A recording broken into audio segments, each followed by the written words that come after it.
short, we'll just start with Sounds questions. And since I know you better than the rest of them, I may ask the first 3 or 4 anyway. Yes, sir. Kind of get us started. Yes, sir. Are you a Christian? Yes, sir, I am. And that goes beyond just a faith. You actually know personally the Lord Jesus. Pastor, I am a sinner saved by grace. Good. That's a great answer.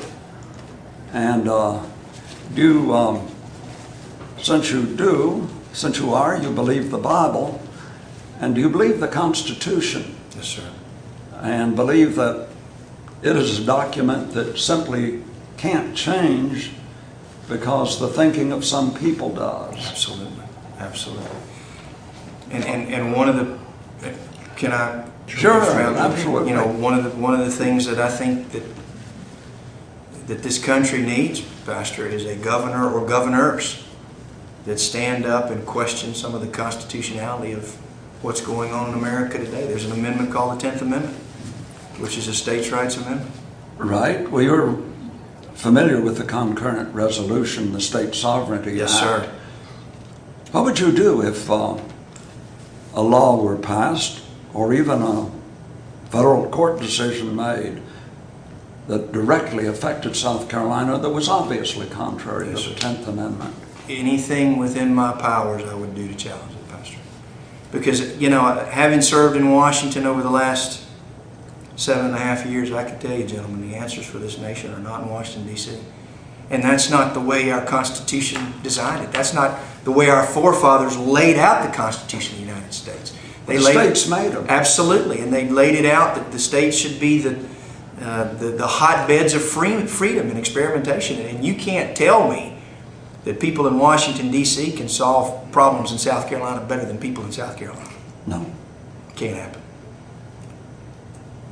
So, would you go as far as going to court? Or Absolutely. Holding a media conference? Absolutely. If such legislation passed? Absolutely. Yes, sir. Yes, sir. And do you still feel the same as you always did about our flag? Yes, sir. I am a proud member of Camp Norton, an SCV member. Right. Yes, sir. And I know it's under attack. You do too. You know what happened to Alpha Kappa Order recently. Yes, sir. And they're actually trying to commit cultural genocide against us. Yes, sir. So, would you veto any legislation? I know it takes 2/3. Yes, sir. But if it ever came to that, you would Yes, sir. still do everything in your power to stop it. Yes, sir. And you can, I have talked to, I won't say every reporter in the state, but pretty close to them. And when they say that, when they talk about the flag on the Confederate Memorial, I said, gentlemen, or whoever it is, interview them, I said, that was an issue that was solved by black and white, Republicans and Democrats. It is an issue that will not come up in my administration. Oh, we've lost so much lately that I hope you would even oppose changing history to the extent of even taking Benjamin Tillman's statue down. Yes, sir. He did some good things. Absolutely. He founded Clemson University. Absolutely. Absolutely. And on the just a couple of more questions on these other gentlemen. Yes, sir. I hope you will stand like the people in Arizona against illegals crossing our border and infiltrating our state and taking our jobs. Yes, sir. And sending their money back to Mexico. I'll tell you, I'll take it another step further, Pastor. I'm a huge supporter of the 287G program, which trains our local and state law enforcement officials on how to enforce federal immigration laws. You know, the problem is they don't put an emphasis on it. They're not enforcing the law of the land. There's enough law on the books, and I have talked to Sheriff Cannon in Charleston. I've talked to the sheriff up in York County. I have not talked to the sheriff down in Beaufort. But several weeks ago, we came out with a plan that said that we wanted to train every law enforcement officer, state and local, in the 287G program, so we, South Carolina, can enforce its immigration laws and get rid of these illegal immigrants. I mean, it's not only gentlemen, it's not only an illegal immigration problem, it's a national security problem too. Because there are men and women coming over our border that are hell-bent on our destruction.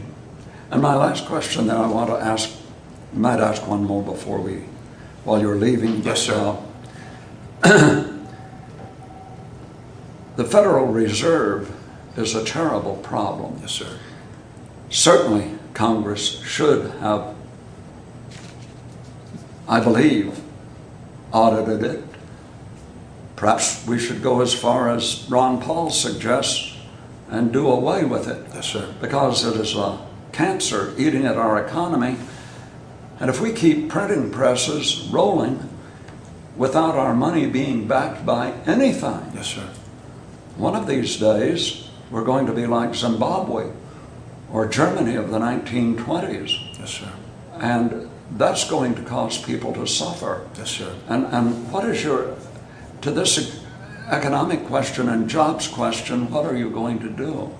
Well, to your first point, Pastor, I'm a co-sponsor of Congressman Paul's bill to audit the Fed. I think that's a good thing, and I'm a proud supporter of that. Good. The other thing when it comes to jobs and economic opportunity, again, I think it goes back to your first question. I think it was your first question. Second question. We need to empower people, not government. And one of the ways we do that in South Carolina is, number one, have comprehensive tax reform, putting all the options on the table and come up with a system that's fair, that's flatter. I like the flat tax. I'm a co-sponsor at the federal level. A lot of the experts tell me that a flat tax won't work at the state level if you don't have a flat tax at the federal level.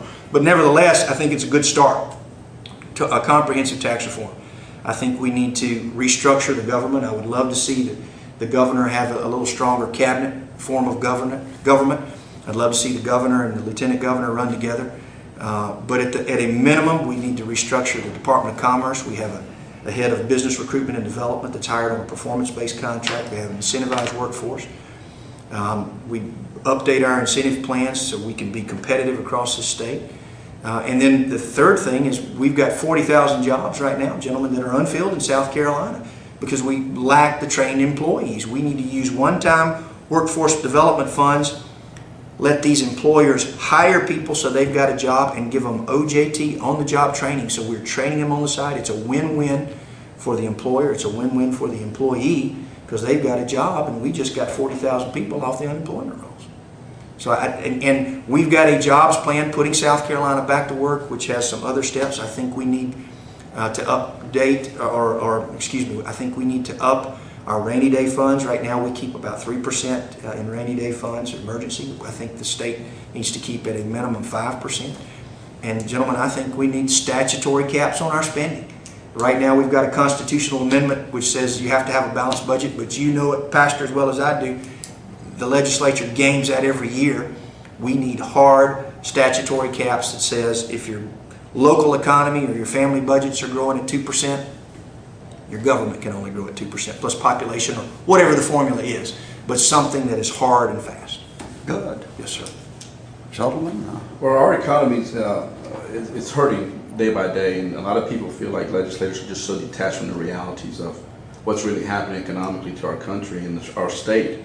So how do you propose, and going a little bit on your record, as far as all these things like CAFTA and NAFTA and how they've impacted our state, and what are you going to do actually to alleviate immediately the needs for South Carolinians to get back to work? I know these programs are great, and everybody talks about them, but right now we're unemployment is rising, and all these legislative factors like NAFTA and CAFTA, and even going to the extent of the taking out the bailout money that has been proposed by the federal government, which kind of limits what we can do here in the state. How do you propose the actual effects of bringing jobs back to South Carolina are going to take effect immediately? Because obviously it's a desperate measure in our state as far as we're talking about. Well, I talked about three of the things. I talked about reforming the Department of Commerce. I talked about comprehensive tax reform.